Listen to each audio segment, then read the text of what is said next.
Hello, hola, bonjour, bonsoir, en bref, salut mes petits cocos, bon retour sur ma chaîne pour les petits habitués. Quant aux nouveaux petits rats de bibliothèque qui me découvrent, eh bien bienvenue.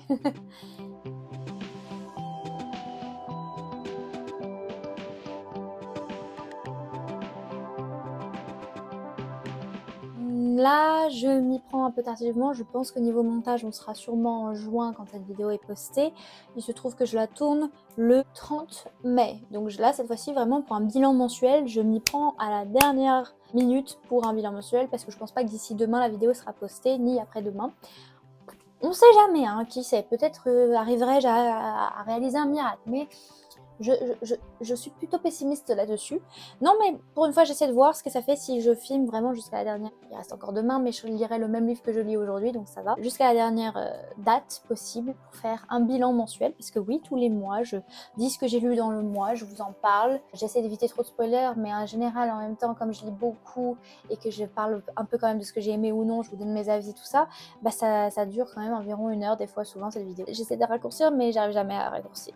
Donc on va faire simple. Le premier tome dont je vais vous parler, le premier livre dont je vais vous parler, le roman La Romantation, c'est le dernier tome en date de la série ACOTAR, donc A Court of Thorns and Roses, un palais d'épines et de roses, et celui-ci donc s'appelle A Court of Silver Flames, et c'est donc en français un palais de flammes d'argent, et c'est écrit par Sarah Gimas toujours. Celui-ci faisait 770 pages, et il était bien, je trouve qu'il était quand même bien plus épicé.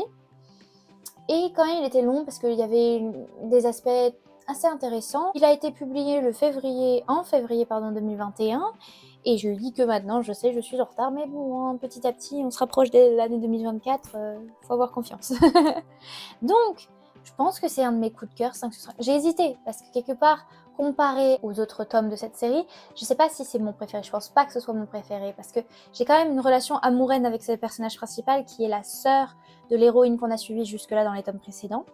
Et donc c'est la suite de la série du point de vue cette fois-ci de cette sœur, et une fois sur deux du point de vue de celui avec qui il y a peut-être bisous bisous à la fin, je ne spoil pas.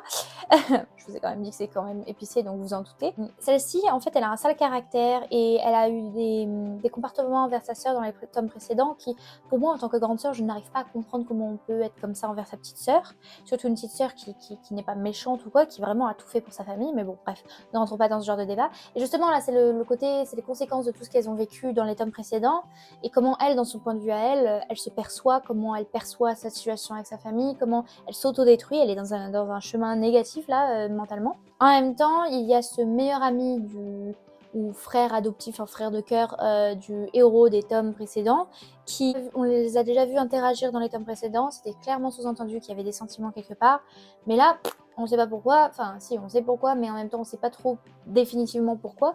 Bah, il y a toujours rien qui s'est passé entre deux. Donc là, ils se repréparent à faire face à d'autres méchants parce que là, ils ont battu un grand méchant qui était en train d'arriver depuis 2 tomes déjà, après avoir battu la première méchante du premier tome. Mais en même temps, c'était gagner une bataille, pas la guerre. Donc il y a encore des conséquences de cette guerre qui sont à affronter, à faire face. Et là, c'est en l'occurrence ce sur quoi se concentre ce tome-là. La sœur, elle est en pleine période je veux repousser tout le monde et tout ça, mais du coup, dans ce tome-là, on est en train de réapprendre l'amour de soi, l'amour de comment s'accepter, comment accepter les liens familiaux. Et en gros, elle est en train de faire un arc de rédemption. Est-ce qu'elle est donnée plus ou moins? Les personnages ont un développement en tout cas très intéressant que j'ai apprécié. Donc j'ai bien aimé la psyché complexe lors de ce tome. J'ai bien aimé du coup, comme d'habitude, les développements des histoires, des relations, des personnages, tout ça. C'était très génial. Les scènes wouhou, j'ai bien aimé parce qu'elles étaient bien écrites et j'ai bien aimé ouais, comment on en arrive là. Ça me donne très hâte pour la suite, mais maintenant je rejoins les tas de gens qui attendent depuis des années le tome suivant. Parce qu'elle écrit en même temps d'autres séries, cette autrice, et donc on est quand même beaucoup à vous préférer qu'elle retourne à cette série-là et à vouloir qu'elle reprenne celle-là. Elle dit qu'elle a déjà tout planifié. En tant qu'écrivaine moi-même, je ne peux pas me permettre de la juger de se dépêcher parce que je sais que c'est compliqué, mais en même temps, ce serait cool. Après cela, j'ai lu King of Sloth, j'ai ultra mal prononcé pour une prof d'anglais, là ça va pas. A King of Sloth. Si ça devait se traduire, ce serait Le Roi de la Paresse. Et c'est par Anna Huang. C'est la suite. Je crois que c'est le 4e tome dans la série King of Sins. Et donc cette série King of Sins, je vous rappelle, c'est la suite de la série Twisted. C'est un spin-off. Oh non, Gamora. C'est un spin-off de la série Twisted. Ça, c'est le premier tome de la série Twisted. Je n'ai pas encore les autres. Mais voilà, c'est Anna Weng. Elle a été connue grâce à cette première série. Elle est en train de se faire connaître sur la deuxième série. Il y a pas mal de couples qui sont bien aussi. Et là, on tombe sur ce tome-ci. Et qui est sorti donc le 30 avril 2024. Donc, je l'ai lu quasiment à sa sortie. Je l'ai lu du 3 mai au 6 mai. Et il faisait 465 pages environ. C'est une romance moderne avec un milliardaire légèrement épicé. Enfin, je veux dire, si c'est épicé, mais en même temps, je trouve que comparé à ce qu'elle nous a déjà délivré, Anna Weng, celui-là, il est moins épicé. Je lui ai mis 3 étoiles à celui-ci. C'était beaucoup moins bien que les autres. C'est la suite de la série. J'ai vu venir ce couple depuis un petit moment déjà parce que c'était une amie des autres héroïnes et souvent elle est gluée à son téléphone en train de travailler et tout ça, et elle doit gérer la réputation de clients plutôt riches qui viennent de bonnes familles, qui sont des célébrités et autres, et elle a ce client là qui commençait à bien l'embêter souvent parce qu'il faisait tout le temps des bêtises, et du coup j'avais senti venir le truc, c'était prévisible quoi, que peut-être il y aurait un rapprochement entre les deux, entre les opposés satires, lui qui fait le gros fêtard et qui est jamais très sérieux et qui fout rien de sa vie, et elle qui est boulot boulot boulot boulot boulot boulot boulot. Je vais vous être honnête, je l'ai lu en début du mois mais j'ai déjà oublié la moitié de l'intrigue. J'ai juste bien aimé tous les clins d'œil qu'on faisait au couple des tomes précédents. La seule partie dans laquelle je me sentais investie dans l'histoire, c'était la frustration que je ressentais par rapport à le traitement qu'elle reçoit elle par rapport à sa famille. Après le reste, j'ai trouvé ça plutôt boring, c'est à dire, mais voilà, comparé à ce qu'elle nous a déjà donné, Anna Weng, là celui-là c'était le moins bien je trouve de la série. L'héros ne m'a pas plus intéressé que ça, je pense aussi, c'est pour ça que c'est un gros élément facteur qui fait que peut-être j'ai moins accroché à ce tome-ci. L'évolution de la romance, alors que soi-disant ça fait des années qu'ils travaillent ensemble et d'un coup, bah boum, autant de progrès d'un coup alors que ça faisait des années que ça ramait. Je suis pas sûre de kiffer. Je suis laissée perplexe par ce tome-ci. En tout cas, c'était l'histoire de couple la plus boring pour moi. Enfin, désolée. not sorry. J'ai été déçue par cette autrice et par ce tome-ci. C'est dommage. Ça reste tout de même une lecture assez facile à lire. Donc, je dirais que c'est quand même pour ça que j'ai mis 3 étoiles. C'est pas de la merde totale. J'ai pas détesté ou quoi. C'est juste, je m'attendais à ça et j'ai reçu un niveau plutôt normal de lecture, de romance. Ensuite, j'ai lu Throttled par Lauren Asher. C'est un livre de 375 pages. Je l'ai lu du 7 au 11 mai. Ça a été publié en 2020.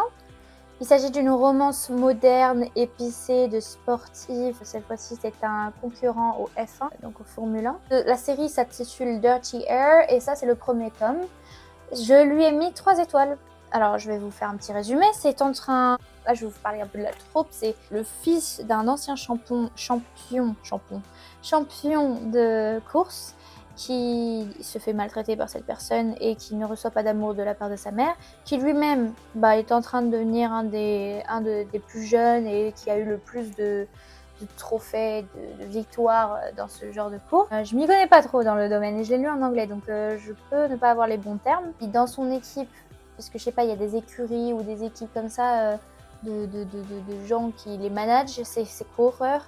Et ils sont souvent deux coureurs par équipe. Et là, son coéquipier, c'est quelque part aussi son rival, parce que quoi qu'il arrive, il n'y a qu'un seul gagnant à la course. Mais c'est cool si un des deux de la même écurie gagne. C'est-à-dire, si lui, il perdait, il serait quand même content que son collègue gagne. C'est un collègue, mais c'est en même temps un rival. Et ben là, il y en a un nouveau, et c'est surtout un avec qui il a eu déjà un accident quand il faisait pas encore partie de son écurie. Donc, c'est des rapports, genre, on est cordiaux, mais en même temps, quelque part, on s'apprécie pas trop. Ce coéquipier, il a une sœur qui se met à le suivre dans tout son projet là à l'année de parcourir le monde et de faire chaque course qui est dans le monde et tout ce qui mène à la finale, à la compétition finale. Elle les suit, elle fait des vlogs et tout ça. Et donc, quand il fait la rencontre de cette personne, il la trouve tout à fait attirante. Et elle-même, de son côté, on a les deux points de vue, elle le trouve tout à fait attirant.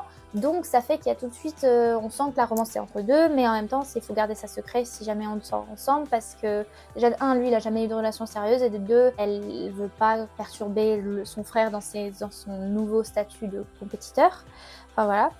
Et dans sa nouvelle relation plus ou moins déjà un peu bancale avec l'héros. Alors, je vous donne mon avis. J'ai trouvé que la majorité des sentiments qui sont développés entre les personnages principaux là sont trop basés sur le physique. C'était vraiment genre j'aime bien des relations charnelles, j'aime bien les scènes charnelles dans les livres, mais je trouve que là, c'était vraiment, il n'y avait pas beaucoup de profondeur derrière. Peut-être qu'il y en avait un peu, ceci dit, il y a eu des moments où c'était bien, il y a eu des moments où j'ai un petit peu rigolé, il y a eu des moments, voilà. Il y a eu d'autres moments où j'étais là, c'est un peu cliché, je suis pas sûre d'apprécier, enfin je sais pas, j'étais un peu déçue là par ma romance typique. Et j'ai bien aimé le côté, par contre, oui, ça reste secret, et il y a eu des moments mignons, romantiques, et le côté que ce soit sur un sport que je ne connaisse pas, mais que malgré tout, ça a réussi à être amené de façon à ce que je comprenne tout de même l'histoire et que je sois pas dégoûtée, c'était quand même sympathique. Ensuite, j'ai lu The Way I Hate Him, ça veut dire la façon dont je le déteste, par Megan Quinn.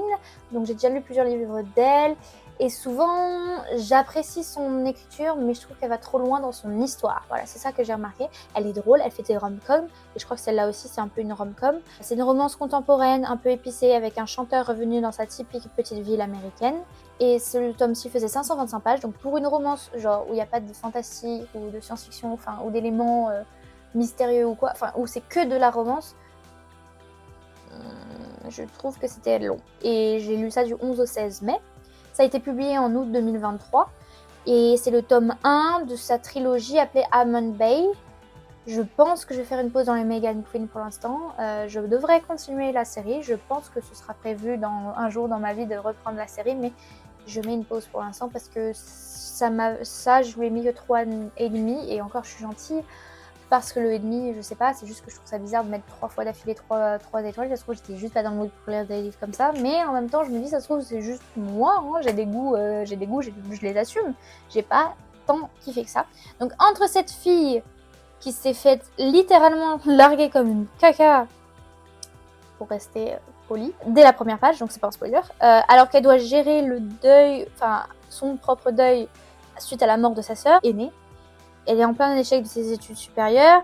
Elle se retrouve à devoir travailler en cachette pour la rockstar montante, ancien meilleur ami de lycée de son grand frère et maintenant limite arch-némésis de la ville depuis que son frère le déteste pour une raison qu'elle ignore. Il y a un rapprochement entre les deux petit à petit. C'est petit à petit, mais en même temps c'est brutal. Et en même temps ils font des va-et-vient qui m'a un petit peu, ouais, à force, ça m'a perdu, j'ai pas tant kiffé. Les yo-yo, j'ai pas kiffé. Des fois, c'était très marrant, cette lecture, mais c'était trop dramatique. C'était limite un drama king et une drama queen réunies, enfin, et trop long. Pourtant, l'histoire se déroule que sur quelques jours. C'est ça qui je sais pas, j'ai pas adhéré tant que ça. Ça fait plusieurs fois que je fais cette même remarque pour les romans de Megan Quinn. Elle se lit bien, hein, mais c'est pas parfait, j'ai l'impression, cette autrice. Je comprends son succès, en même temps elle sort genre à balle, elle sort plein de livres, donc c'est peut-être pour ça aussi.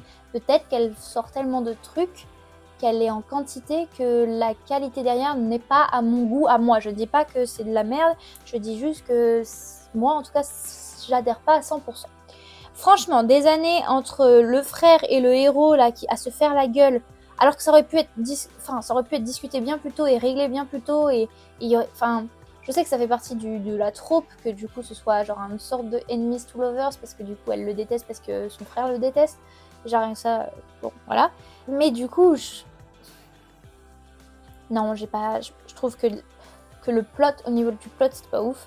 Et lui aussi qui sort une raison nulle là pour son changement de comportement à la fin. Désolée si c'est un spoiler, mais en même temps c'est genre le genre de trucs qui sont trop prévisibles. Genre j'étais là, bon il y a 525 pages, forcément dedans il y aura ce type de choses qu'on fait tout le temps dans les romances, j'ai remarqué. Et là il y avait intérêt à ce que ce soit bien fait, mais ça n'a pas été bien fait. Du coup c'est pour ça que moi je n'ai pas tant apprécié. C'est dommage, hein, il y avait du bon potentiel, il y avait des fois où j'aimais bien certaines scènes, certains passages, certaines situations, mais il y a d'autres trucs, bon, on aurait pu mieux faire. Ensuite, qu'est-ce que j'ai lu ? Du 17 au 20 mai, j'ai lu Olympus, le tome 3.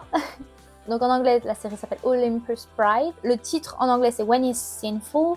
Mais le titre en français, c'est on met les noms à chaque fois des héros. Camden Priest, là c'est. Et c'est écrit par Susan Wright. Ça faisait 375 pages. La série Olympus Pride, c'est la suite de Meute Mercure et Meute du Phénix. Donc je les ai pas là dans ma bibliothèque, mais c'est des livres que j'ai adorés, qui sont un peu comme Psy Changeling.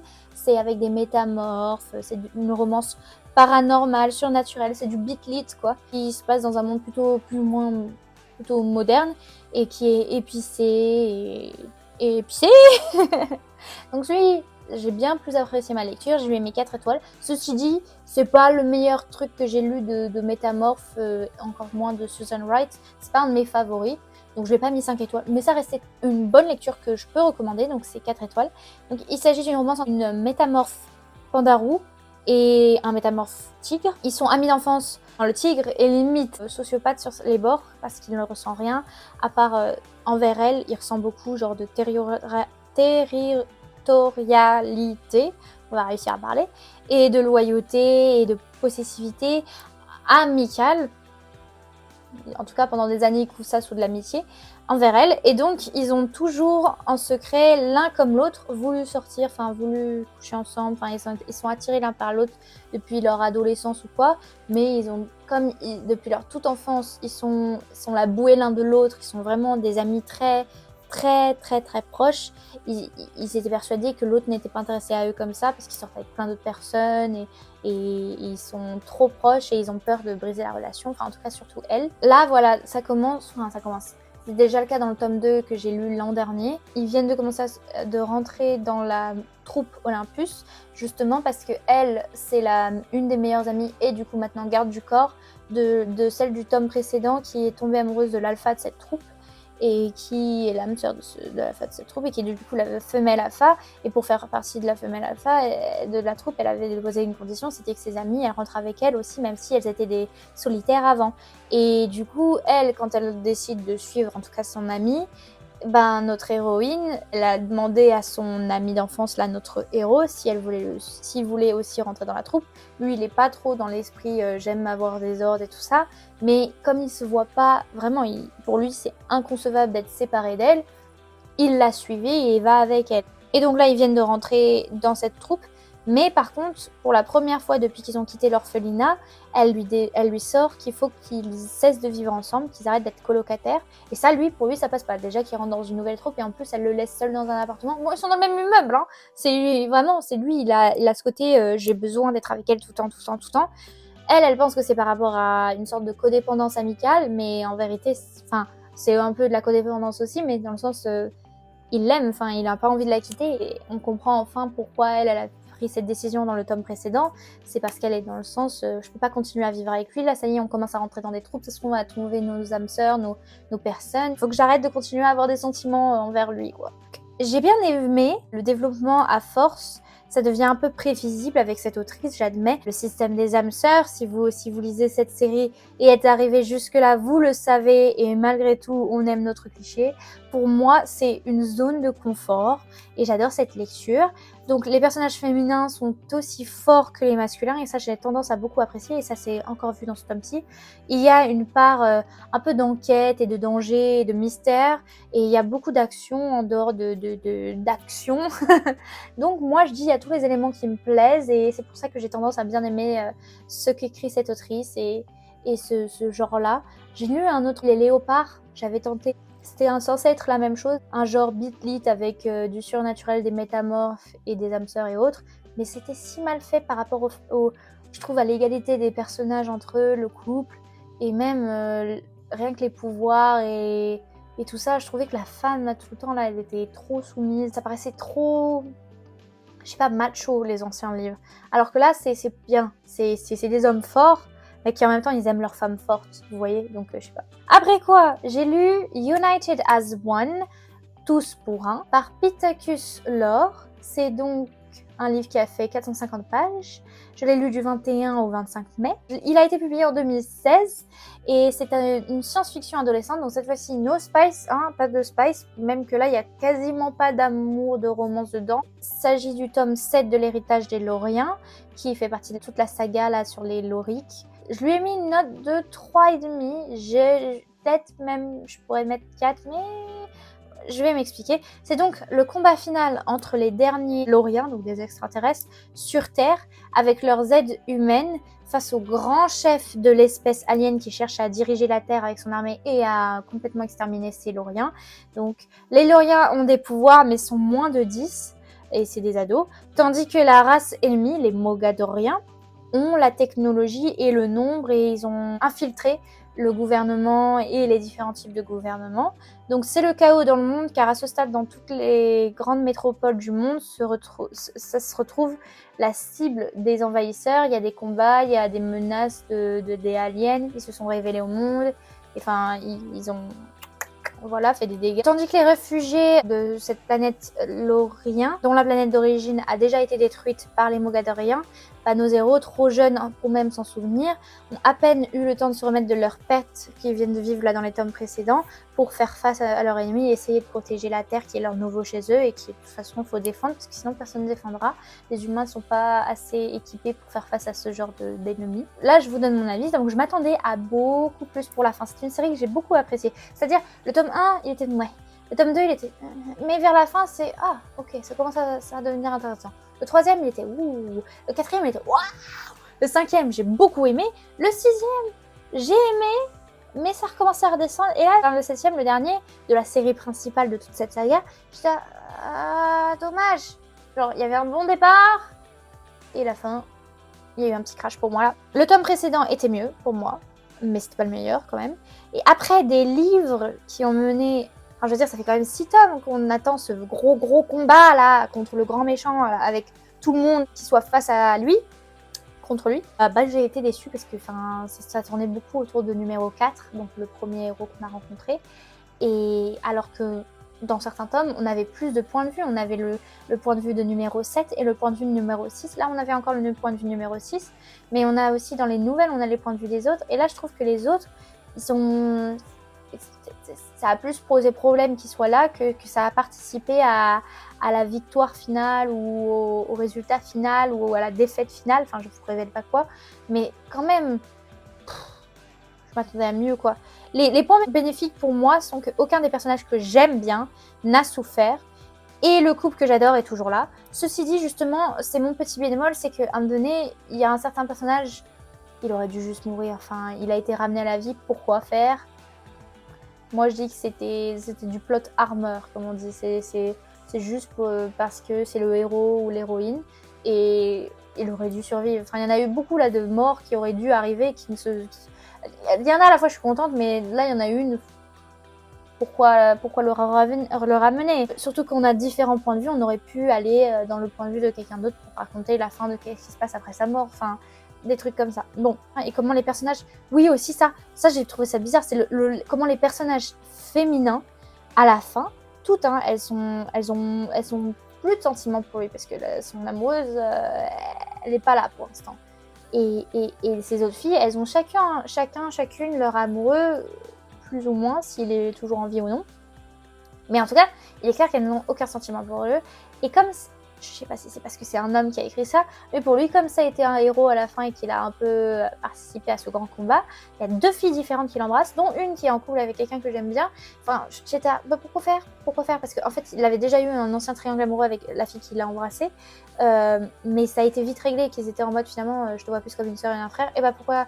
Juste parce que t'es contente de ce résultat final, de ce qui s'est passé, tu l'embrasses, et ça dit même, oh, je suis sûre que mon copain l'aurait embrassé aussi, donc c'est excusable. Et moi, j'aime pas trop que c'était pas nécessaire en fait. Pourquoi mettre ça ? C'était pas nécessaire. Donc ça m'a un peu dégoûtée de cette fin. Dommage. Dommage. On avait eu du bon potentiel, Je vais quand même prendre la série dans ma bibliothèque, la série principale. Je vais peut-être pas prendre, ceci dit, les nouvelles et tout ça, parce que c'est quand même beaucoup. Mais la série principale, je me dis je vais la prendre parce que j'ai quand même beaucoup aimé certains aspects de cette série. Là, c'est la principale. Je vais quand même continuer à lire les spin-offs et autres parce qu'il y a des choses que j'aime bien comme des choses que j'aime pas dans cette série et je suis curieuse de voir qu'est-ce qu'il a fait ensuite cet auteur avec cet univers. Je viens de finir récemment Kiss the Sky, qui est écrit par Krista et Becca Ritchie. C'était un livre de 445 pages environ et je l'ai lu du 25 au 28 mai. Il a été publié en 2014 et c'est une romance new adulte contemporaine très épicée, c'est-à-dire qu'il y a limite du BDSM dedans. Voilà, je précise. Il s'agit du tome 1 de la série Calloway Sisters, mais c'est le tome 4 dans la saga Addicted. Lui, je lui ai mis 5 étoiles. Ce n'est pas un coup de cœur, Ça aurait pu, c'était limite un coup de cœur, mais je lui ai mis 5 étoiles parce que voilà. Donc on a enfin un roman du point de vue des 2 personnages secondaires de la trilogie Addicted qui a précédé avec un ami du couple de la série de base et la grande sœur de l'héroïne des tomes précédents. Ils ont déjà débuté une relation un peu complexe dans les tomes qu'on a déjà vus, mais c'est juste que c'est vrai qu'ils étaient déjà fascinants en tant que personnages secondaires, et là qu'on soit dans leur point de vue, dans leur narration, dans leur histoire et dans leur côté, c'était encore mieux, je trouve. 2 personnages arrogants et extrêmement intelligents et très riches. Ça parle d'équité dans un couple, de la virginité, du rapport au public pour les personnes célèbres, au fait que c'est dans les grandes entreprises, des fois, c'est des enfants qui héritent alors qu'il y a des gens qui méritent plus. Bah là, justement, ils veulent honorer le nom de leur famille, leur argent, leur héritage et mériter ce qu'ils ont fait. Donc, c'est assez intéressant à lire. Suite au scandale qu'il y a eu à propos de sa petite sœur dans les tomes précédents, donc dans Addicted for Now, l'entreprise de notre héroïne de haute couture est au bord de la faillite, enfin en tout cas est en plein déclin parce que la réputation est salie, plus la réputation de sa famille qui est quand même un grand nom dans les familles riches et tout ça.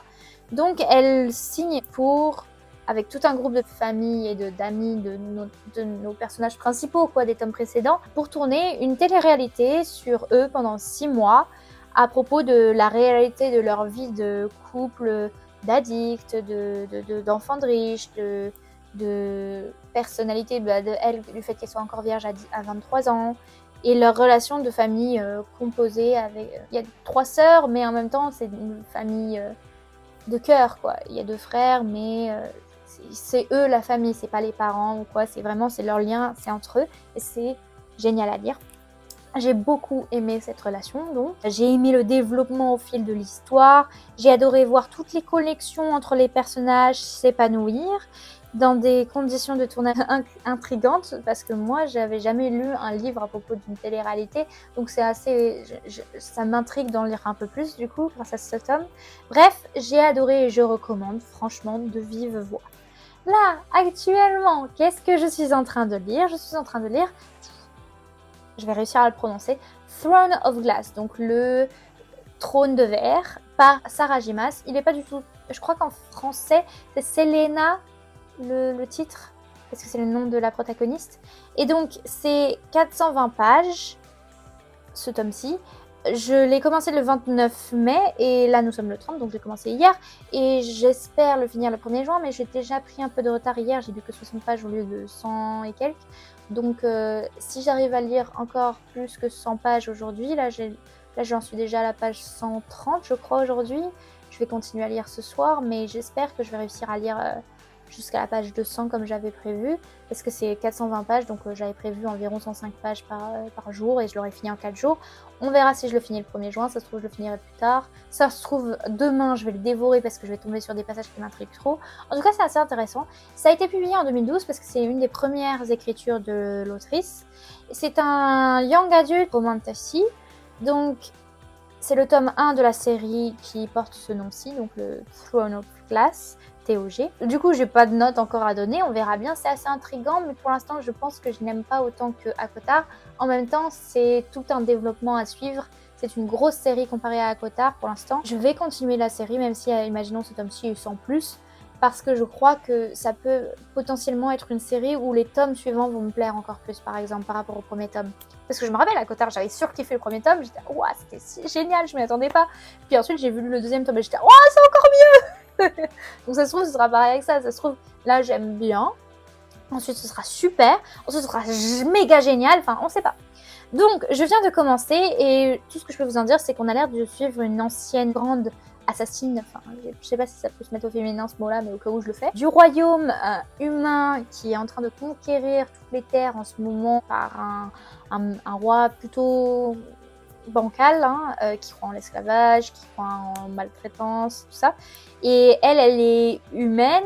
Ça fait 1 an qu'elle est en prison dans un endroit où ils esclavagent et maltraitent du coup les criminels et tous ceux qui sont envoyés à la justice. Et elle a été directement punie par le roi et on ne sait pas pour quels actes meurtriers précisément. Et le prince a envoyé son général d'armée pour aller la chercher et la lui présenter, pour lui proposer soit de continuer à rester dans cette prison et de potentiellement y mourir, puisque personne ne survit plus d'1 mois là-dedans. Elle, ça fait déjà 1 an, elle a déjà Pompelope, elle a battu les records. Sinon, elle peut venir avec eux à la capitale, retourner au palais de Verre pour devenir une prétendante à un jeu afin d'être sélectionnée pour devenir le champion du roi. Ce sera celui qui réalisera toutes les tâches dans l'ombre du roi, donc c'est un peu l'espion personnalisé du roi, celui qui va ramener des informations, celui qui va tuer pour lui, celui qui va torturer pour lui, enfin des choses comme ça. Le prince connaissait sa réputation, il a été la chercher, il ne s'attendait pas à ce que ce soit une aussi jeune fille, elle a 18 ans je crois. Et du coup, là elle a dit bon, je viens avec vous les gars.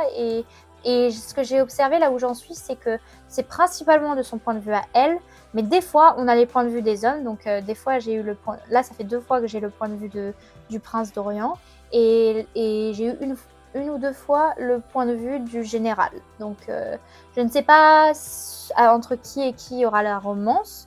De ce que je sais avec Sarah J. Maas, c'est que ça se trouve la romance que j'aurai dans ce tome-ci, ce sera loin d'être celle avec laquelle je vais finir, imaginons. Je ne sais pas grand-chose de cette série, à part qu'il y aura de la romance à un moment donné, et que les personnages seront bien développés au cours des tomes. Donc j'espère que ce sera la même qu'avec ACOTAR, que je vais autant aimer, ou alors en tout cas que ce soit quelque chose d'assez similaire. Et tout le monde n'arrête pas de me dire que ça se trouve les séries sont interconnectées, donc j'essaie de voir comment, parce qu'à la base je pense pas que c'était prévu que Sarah J. Maas les interconnecte. Puis ensuite elle s'est dit, et si je faisais un multivers, on appelle ça le Mass Universe, au lieu du Spider-Verse.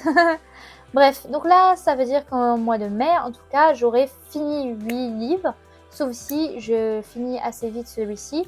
Donc le 9, ça m'en ferait 9, mais je ne pense pas. C'est quand même un gros livre. Donc, surtout, n'hésitez pas à commenter dans la vidéo s'il y a des livres que vous avez lus parmi la liste que je viens de vous faire. Si vous les avez aimés, si c'est le cas. Sinon, pourquoi pas. Enfin, expliquez-moi si vous étiez d'accord avec mes opinions et tout. On est là pour discuter. Si vous les avez pas lus, est-ce qu'il y en a qui vous intéressent, hein? Moi, ça m'intéresse toujours de savoir si je vous les vends bien, un peu quand même. Sinon, la vidéo, j'espère qu'elle vous a plu. Si c'est le cas, pouce en l'air, on like. Si vous avez toujours pas fait ça, vous pouvez vous abonner. Comme ça, vous verrez souvent ce que je pense de mes lectures. Et je blablate, et voilà. Sur ce, je pense que je n'ai plus rien d'autre à dire. Si, je suis bête. Je vais vous montrer un petit truc que je suis en train de faire en ce moment. J'ai été inspirée par... j'ai oublié son nom, mais c'est une booktubeuse américaine qui fait ça, qui fait un journal de lecture. Moi, je trouve que c'est trop long de faire le journal de lecture. J'ai déjà toute une liste et tout. Enfin, je préfère lire et enchaîner mes lectures que de me poser et de faire toute une critique. Même sur Goodreads, si vous allez sur mon compte Goodreads, Camcam Critique, je ne mets pas des commentaires détaillés de mes lectures, je mets juste des notes. Pareil pour mon Instagram. Donc, si vous voulez mon Instagram, Camcam the Queen. Et là, elle a fait un truc qui me permet de voir comme moi je lis que sur liseuse quasiment, parce que j'ai très peu de livres que je n'ai pas lus en papier. En général, je lis sur liseuse et si vraiment ça m'a plu, je le prends en papier pour un jour le relire comme ça dans sa version papier, dans un beau modèle que j'aime bien. Enfin, là, tout ce que j'ai lu et aimé, parce que si je faisais tout ce que j'ai lu mais pas forcément aimé, ce serait encore plus rempli. J'ai fait une bibliothèque en dessin. C'est pas du tout celle que j'ai dans la vraie vie, c'est une hypothétique, une imaginaire. Et je remplis les tranches des livres que j'ai bien aimés pour voir quelle place ça prendra le jour où je déciderai de les avoir en papier. Et déjà, je vois que ça me fait plus d'une cinquantaine de livres que j'aimerais avoir en plus. Donc, parce que là, j'ai pas inclus ceux que j'ai déjà. C'est vraiment que ceux que j'ai sur liseuse, que je n'ai pas en papier et que j'aimerais ajouter. Ouais, ça en fait. Donc, tout ça là, c'est ce que j'ai lu depuis 2022 que j'aimerais avoir en papier. Il y a d'autres tomes, par exemple la suite de Gone que j'ai pas mis alors que j'aimerais les avoir, ou les trucs de Mortal Instruments. Bon là vous les voyez pas, ils sont hors cadre. Mais voilà. Donc petit à petit, au fur et à mesure que j'avance dans mes lectures et que c'est des trucs de soit 4 étoiles, soit 5 étoiles, et pour les séries que la majorité des livres dans la série j'ai bien aimé, je les ajoute à ce dessin pour voir ce que ça va donner quand j'aurai tous les livres. Ça fait beaucoup déjà et encore je me suis laissé quand même pas mal de marge. Ça vaudra cher tout ça, hein. Je sais pas si vous avez observé, mais aussi j'ai un peu déplacé, j'ai mis des BD ici parce que techniquement ça rentrait plus dans ma bibliothèque à lecture imagée. Je pense qu'en même temps je vais me débarrasser d'une série de mangas qui ne m'a pas tant plu que ça et que je vais donner, on verra. Voilà, qu'est-ce que j'avais d'autre à dire? Sur ce, je retourne à ma liseuse. Je vous souhaite à tous, comme d'habitude, d'avoir de bonnes lectures. Là, on est à peu près au mois de juin, donc bonne chance pour les révisions du brevet, du bac, si vous avez cet âge-ci. Normalement, les étudiants, là, ça devrait quasiment être fini, les épreuves finales, donc reposez-vous bien. S'il y en a qui commencent à partir en vacances un petit peu en avance, tant mieux pour vous. Sinon, bossez bien, on peut tenir la route. L'été arrive. Là, je sais qu'il fait pas beau en ce moment. Il y a eu des fois des éclaircies. C'est un peu aléatoire, c'est le mois de mai. Mais peut-être ce sera plus positif en juin et j'espère que vous serez bien hydraté et que tout se passera parfaitement. Si vous vous ennuyez et que vous avez besoin de relâcher la pression de toutes les révisions et autres, vous pouvez aller sur ma chaîne. Je pense que c'est tout ce que j'avais à dire. Je vous dis à la prochaine. Ce sera tout. Bisous, bisous et bye bye.